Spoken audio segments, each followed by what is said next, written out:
오늘 행복훈련 7번째 사명입니다. 올해는 지난 9주 동안, 오늘까지 10주죠. 3번의 행복에 관한 설교, 그리고 6번의 행복훈련에 관한 설교를 들었습니다. 오늘 행복에 관한 마지막 설교로 행복훈련의 완성인 사명에 대해서 들으려고 합니다. 많은 은혜와 도전, 그리고 결단하는 귀한 시간이 될 수 있기를 주님의 이름으로 축복합니다. 지난 9주를 정리하면 행복을 누리기 위해 3가지, 하나님과의 관계를 회복하라, 하나님의 신뢰를 회복하라, 또 하나님의 말씀이 우리 안에 회복되어라 라는 말씀을 들었고요. 행복을 누리기 위해서는, 행복을 훈련하기 위해서는 감사를 훈련해야 되고, 기도를, 순종을, 또 멈춤, 쉼을, 용서를, 나눔을 훈련해야 행복에 가까운 그런 삶을 살아갈 수 있다라고 들었습니다. 그래서 감사하면 행복해진다, 용서하면 마음이 자유로워진다, 나누면 삶이 풍성해진다 등등, 그렇게 말씀을 들었고요. 또 그렇게 알고 있습니다. 실제로도 그렇습니다. 감사하면 행복해집니다. 마음이 밝아집니다. 용서하면 내가 묶였던 곳에서 풀려나는 해방을 느낍니다. 나누면 나누는 것만으로도 행복이 우리에게 찾아옵니다. 그런데 여기서 한 가지 질문을 드리고 싶습니다. 그래서 지금 여러분은 충분히 행복하십니까? 네, 아멘. 감사합니다. 아마도 이 질문 앞에서 선뜻 아멘, 그렇습니다 라고 대답하기가 어려운 분들도 많을 거라고 생각합니다.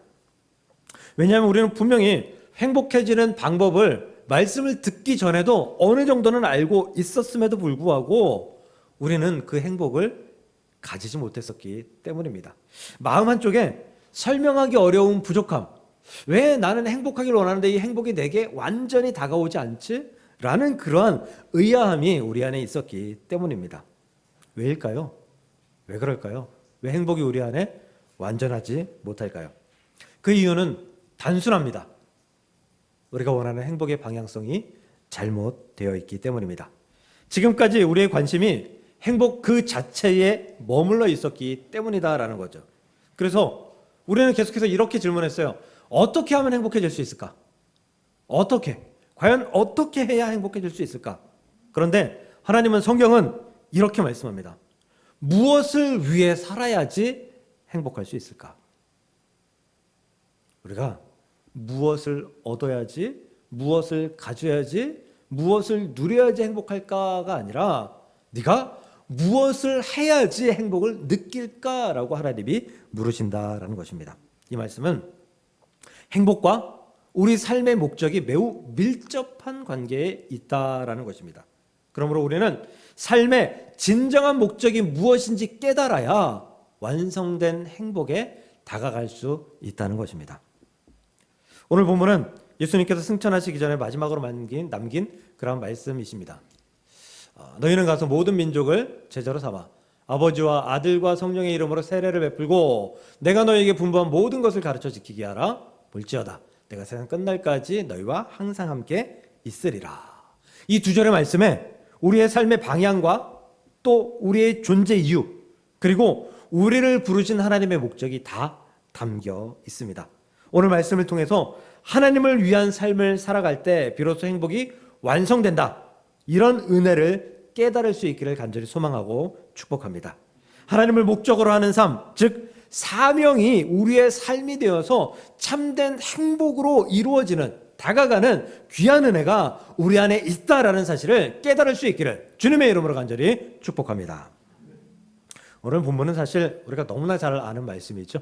찬양으로도 많이 들었고, 우리가 보기도 많이 봤고 말씀으로도 많이 들어보셨을 것입니다. 이 말씀은 마태복음 마지막 장면이기도 하며 마태, 마가, 누가, 요한복음의 바로 다음으로 연결되는 말씀인 사도행전 1장, 그 사도행전 1장 8절에 예루살렘과 온 유대와 사마리아와 땅끝까지 이르러 내 증인이 되리라 라는 말씀과 연결이 됩니다. 첫 번째 대지를 말씀 안 드렸네요. 첫 번째는 사명은 우리의 존재 이유입니다. 그래서 사도행전에 땅끝까지 이르러 내 증인이 되리라. 그리고 오늘 말씀에 너희는 가서 모든 민족을 제자로 삼아. 사마리아 온 유대와 그러겠죠. 예수님은 지상 명령으로 우리에게 너희의 삶의 인생의 목적을 좀 바꾸어 보아라 라고 말씀하고 있다는 거예요. 이때 사람들의 삶의 목적이 무엇일까요? 아마도 오늘 하루 열심히 일해서 오늘 저녁에 좋은 식탁에서 가족과 함께 식사할 수 있는 것. 왜냐하면 허다하게 굶는 사람들이 많았기 때문이죠. 그런데 그게 삶의 목적이 아니라 예수님께서 명령하신 이 지상 명령, 땅끝까지 이르러 내 증인이 되리라, 이게 너희의 삶의 목적이 되어야지 진정한 완전한 행복을 이룰 수가 있다라고 말씀하고 있는 것입니다. 여기서 가장 중요한 말씀이 가라입니다. 가라. 헬라어로 포르텐테스라고 하는데요. 여기는 단순히 이동하라, 거기 좀 가봐라, 이게 아니고요. 살아가면서 삶으로 가라라는 거예요. 너의 삶이 그쪽으로 이동해 있어라라는 거예요. 그러니까 어딘가 한번 가 있어라가 아니라 너의 삶을 살아가는 그 삶의 전체가 내가 명령하는 이곳에 가 있어야 한다라는 거죠. 너의 인생 전체로 이 사명을 살아내라. 삶의 방향을 바꾸라 하신 명령입니다. 그런데 이 명령은 예수님의 12제자, 베드로를 비롯한 12제자에게만 주어진 명령은 아니에요. 왜냐하면 그 자리에 예수님의 제자들 외에 예수님이 승천하실 때에 500여 문도, 500여 명의 성도들이 거기에 있었기 때문입니다. 이 말은 뭐예요? 그 성도들, 그러니까 12명과 500여 명, 요 사람들만이 아니라 하나님을 믿기 시작하는, 예수를 그리스도로 인정하기 시작하는 모든 사람들에게 명령하신 명령이다라는 거예요. 다시 말하면 우리는 이 명령을 통해 이미 사명받은 자들입니다. 이미 보냄받은 자들입니다.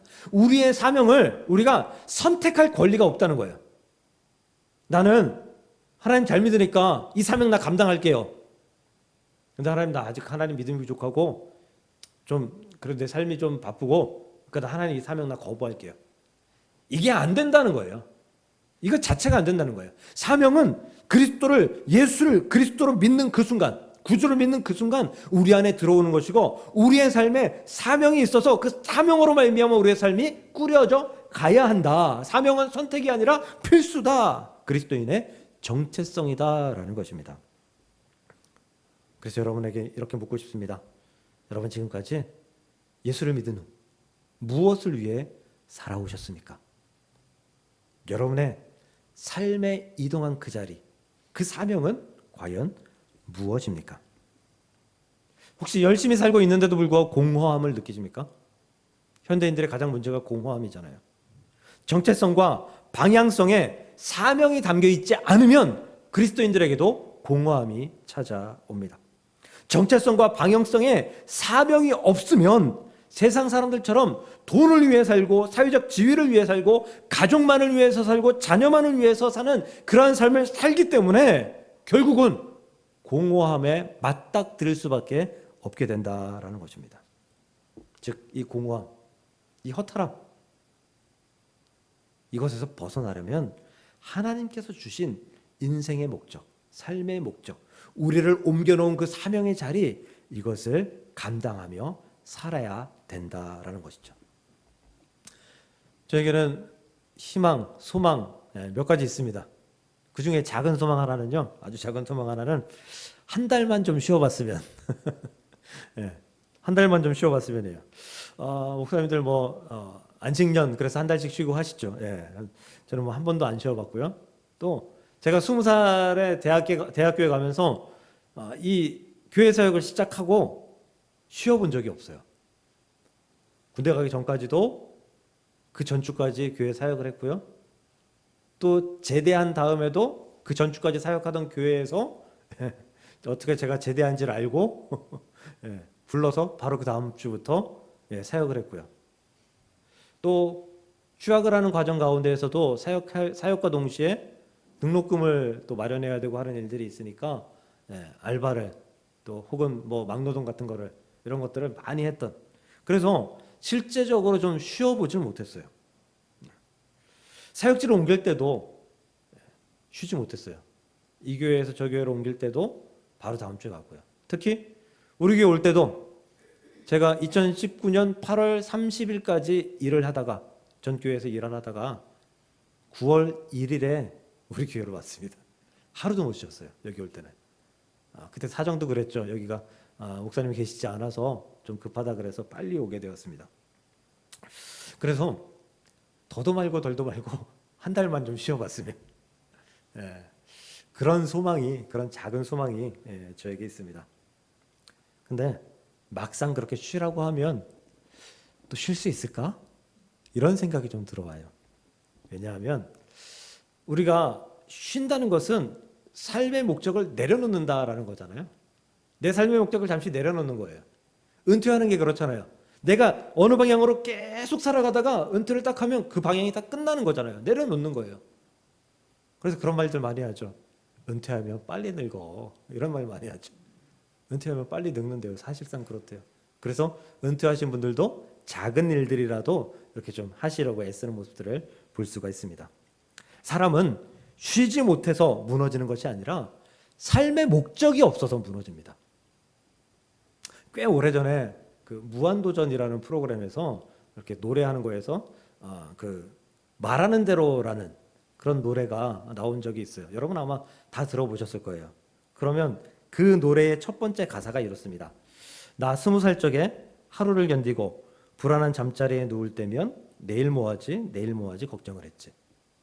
20살에도요 삶의 목적이 없으면 걱정이 됩니다. 낙심이 됩니다. 행복이 찾아올 수 없는 거예요. 목적이 없으니까 행복은 가당치도 않은 거예요. 그래서 하나님은 우리에게 평생의 목적을 사명으로 주신 것입니다. 할렐루야.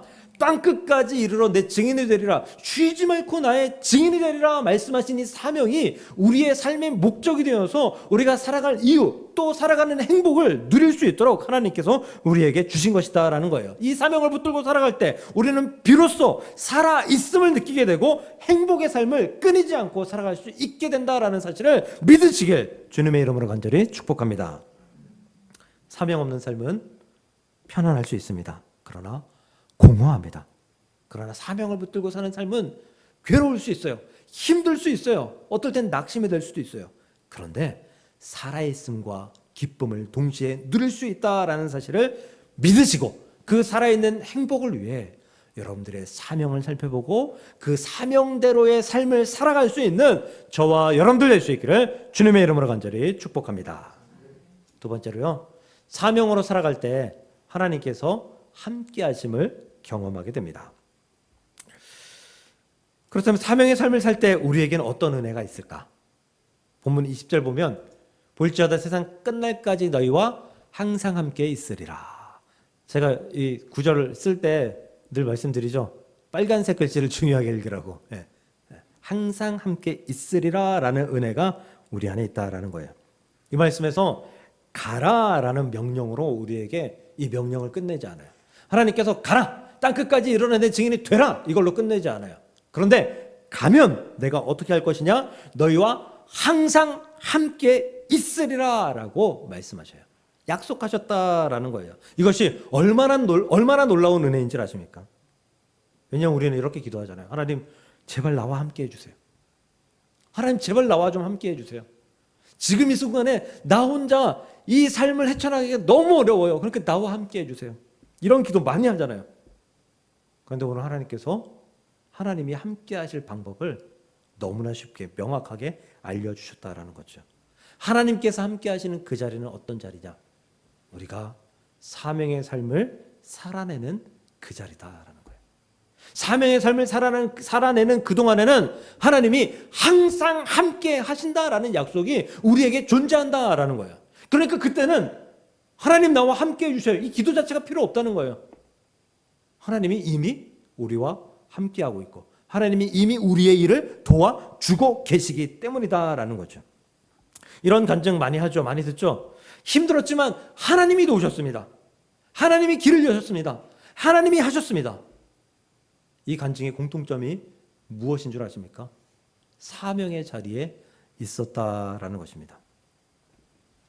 한 선교사님이 모든 것을 내려놓고 어려운 선교지를 가면서 이렇게 기도합니다. 하나님을 알지 못하고 복음이 닿지 못한 그곳에서 나는 죽음을 각오하고 선교하겠습니다. 선교지는 역시나 환경이 열악했고 사람들은 강팍했고 마음을 열지 않았습니다. 지치고 지친 어느 날 그는 이렇게 기도합니다. 하나님, 왜 저를 여기다 보내셨습니까? 보내셨으면 열매가 좀 있게 하셔야 하는 것 아닙니까? 그때 마음에 이런 감동, 이런 응답이 왔다고 합니다. 네가 사역하는 곳에 내가 따라온 것이 아니라 내가 있는 곳에 네가 들어온 것이란다. 그 순간 울며 깨달았다고 합니다. 아, 내가 하나님을 모시고 사역하는 것이 아니라 하나님이 일하시는 곳에 내가 들어와 하나님을 돕고 있는 것이구나. 사명을 살아가다 보면, 사명을 따라 살아가다 보면 내 힘으로 감당할 수 없는 순간들을 반드시 만나게 됩니다. 반드시 만나요. 그런데 바로 그 순간에 우리는 깨닫게 됩니다. 그 반드시 찾아오는 그 순간에 깨닫는 거예요. 아, 하나님이 함께 하시는구나. 아, 하나님이 나보다 먼저 일하고 계셨구나. 이게 함께 하시는 은혜, 사명자에게 사명의 자리에 함께 하시는 은혜인 줄 믿으시길 주의 이름으로 축복합니다. 하나님이 함께 하시는 은혜가 무엇입니까? 그게 행복 아니겠습니까? 그리스도인에게 그 행복보다, 하나님이 함께 하시는 것보다 더 큰 행복이 과연 어디에 있겠습니까? 그러므로 우리 모두는 행복을 누리기 위해 사명의 자리에서 하나님이 함께 하심을 경험할 수 있기를 주님의 이름으로 간절히 축복합니다. 마지막 세 번째로, 사명으로 살아갈 때 행복이 완성됩니다. 우리는 행복을 경험하면서 살아갑니다. 지금 여러분들의 삶 속에서 나는 한 번도 행복을 경험하지 못했다 하시는 분 당연히 없죠. 네. 행복했던 적이 분명히 있습니다. 우리가 감사했을 때 기쁨, 그 행복이 찾아왔고, 용서했을 때 하나님께서 놓아주는 그 놀라운 행복을 체험했고, 나눌 때에 내가 먹는 것, 내가 쓰는 것보다 더 기쁜 그 행복을 우리는 체험했습니다. 그런데 솔직하게 그때를 돌아보면요, 그 행복의 기간이 오래지 않았음을 고백합니다. 그 행복이 1년, 2년, 3년 쭉 갔나요? 잠시였을 거예요. 잠시. 왜? 그 이유는 단순합니다. 우리는 그동안 나를 위한 행복을 추구해왔기 때문입니다. 나를 위한 행복. 나를 위한 행복은 결국 나에서 끝납니다. 그래서 아무리 채워도, 아무리 행복해도 다시금 공허함에 돌아가게 되는 거죠. 이것을 부분적인 행복이라고 말할 수 있어요. 행복하긴 행복한데 때때로 찾아오는 행복, 나의 행위로 말미암아 찾아오는 그러한 행복이다라는 거예요. 그런데 우리는 완전한 행복을 원하잖아요. 기쁠 때도 행복하고, 슬플 때도 행복하고, 마음이 아플 때도 행복하고, 힘들 때도 행복하고, 그러한 행복을 원하잖아요. 그런 완전한 행복은 우리의 삶의 방향이 하나님께 맞춰질 때, 하나님이 우리를 창조하신 그 목적대로 맞춰질 때 완성됩니다. 하나님은 우리를 분명한 목적대로 창조하셨기 때문이에요. 하나님 그냥 우리를 심심해서 창조하지 않으셨어요. 우리에게 삶의 목적을 주셨고 우리가 살아갈 방향을 허락하셨습니다. 첫 번째로 하나님의 형상대로 창조하셨죠. 하나님의 형상대로. 창세기 1장 27절 보면 하나님이 자기 형상, 곧 하나님의 형상대로 사람을 창조하시되 하나님의 모습 그대로 창조하셨어요. 이 말이 뭐예요? 하나님을 닮아서 살아가라. 하나님을 닮은 삶을 살아가라 라는 목적인 거죠. 두 번째는 청지기의 삶입니다. 창세기 1장 28절 생육하고 번성하여 땅에 충만하라. 땅을 정복하라. 바다의 물고기와 하늘의 새와 땅에 움직이는 모든 생물을 다스리라. 그들과 함께 살고 그들을 다스리고 그들에게 너희가 도움이 되어야 된다라고 말씀하십니다. 우리는 하나님께서 창조하신 그 창조물들, 피조물들을 책임지는 목적으로 창조되었습니다. 세 번째로 우리는 두 번 태어납니다. 첫 번째는 어머니 뱃속에서 태어나고 두 번째는 예수님을 믿음으로 말미암아 거듭납니다. 이 거듭남의 새 생명의 창조, 이것으로 인해 우리에게 사명이 다가왔다라는 것이죠. 가서 모든 민족을 제자로 삼아라. 이 모든 말씀을 하나로 정리하면 우리는 하나님의 목적을 이루기 위해서 창조된 존재다라는 거예요. 근데 우리는 지금까지 하나님의 목적을 잃어버린 채 하나님의 목적과 행복을 동일시하게 여기지 않고 따로 생각한 채 살아가다가 보니 하나님의 목적대로 살아가는 삶도 온전히 이루지 못했고 행복한 삶도 온전히 이루지 못하는 그러한 삶을 살아가고 있다라는 거예요. 아무리 애써도 행복이 우리 안에 오래 머무르지 않았던 이유가 바로 이것입니다. 사람들은 행복을 찾으려고 애써요. 행복을 찾기 위해서 온갖 힘을 씁니다. 동화책도 있고요, 영화도 있고 그 행복을 찾지만 그럼에도 불구하고 그 행복을 놓쳐버립니다. 그래서 감사도 하고 용서도 하고 나누기도 합니다. 그런데 내가 감사하고 내가 용서하고 내가 나누기 때문에 그 행복이 찾아왔다 도망가는 것입니다. 하나님의 마음으로 하나님의 목적대로 감사하고 하나님의 마음으로 하나님의 목적대로 용서하고 하나님의 마음으로 하나님의 목적대로 나눌 때에 그 행복이 우리에게 오랫동안 완전하게 머물 수 있다는 것입니다. 사랑하는 성도 여러분, 나를 위해 살면 그 행복은 잠깐입니다. 그러나 하나님을 위해 살면 하나님의 목적대로 살면 그 행복은 영원함을 믿으시길 주님의 이름으로 축복합니다. 그러므로 부분적인 행복을 찾을지 나를 위한 행복을 찾을지 아니면 완전한 행복을 찾을지 하나님을 위한 행복을 찾을지 우리 결정하시고 선택하시고 흔들리지 않는 행복을 위해서 완전한 행복을 위해서 하나님의 목적대로 살아가겠다. 하나님의 창조 목적대로 살아가는 내가 되겠다. 다짐하며 나아가는 저와 여러분들이 될 수 있기를 주님의 이름으로 간절히 축복합니다. 말씀 정리합니다. 기억하십시오. 사명 없는 삶은 편안합니다. 그런데 반드시 공허함이 찾아옵니다.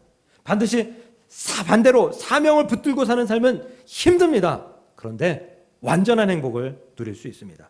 그래서 스쳐가는 행복이 아니라 지속되는 행복을, 조건에 따라 변하는 행복이 아니라 흔들리지 않는 행복을 누리게 되는 삶, 그 삶이 바로 사명의 삶입니다. 오늘 말씀을 기억하십시오. 첫 번째로 사명은 우리의 존재 이유입니다. 두 번째는 사명으로 살아갈 때 하나님께서 함께 하심을 경험하게 됩니다. 세 번째로 사명으로 살아갈 때 완전한 행복이 완성됩니다. 이번 주 한 주 사명의 삶을 한번 살아보시길 바랍니다. 거창한 사명, 아프리카에 가서 선교를 하겠다 이런 거창한 사명이 아니라 여러분 주변에서 한 사람을 위해 기도하고 한 사람을 위해 복음을 전도해 보시기를 바랍니다. 그 한 사람을 교회로 초대해 보시기를 바랍니다. 그 한 사람을 교회로 초대해서 예수 그리스도를 만날 수 있게 돕는 사명을 감당해 보시기를 바랍니다. 그 작은 순종, 그 작은 사명을 통해 여러분은 기쁨을 누리게 되고 행복을 누리게 되고 하나님과 동행하는 놀라운 축복을 누리게 됨을 믿습니다. 그렇게 행복할 수 있는 완전한 행복을 누릴 수 있는 저와 여러분들 될 수 있기를 주님의 이름으로 간절히 축복합니다.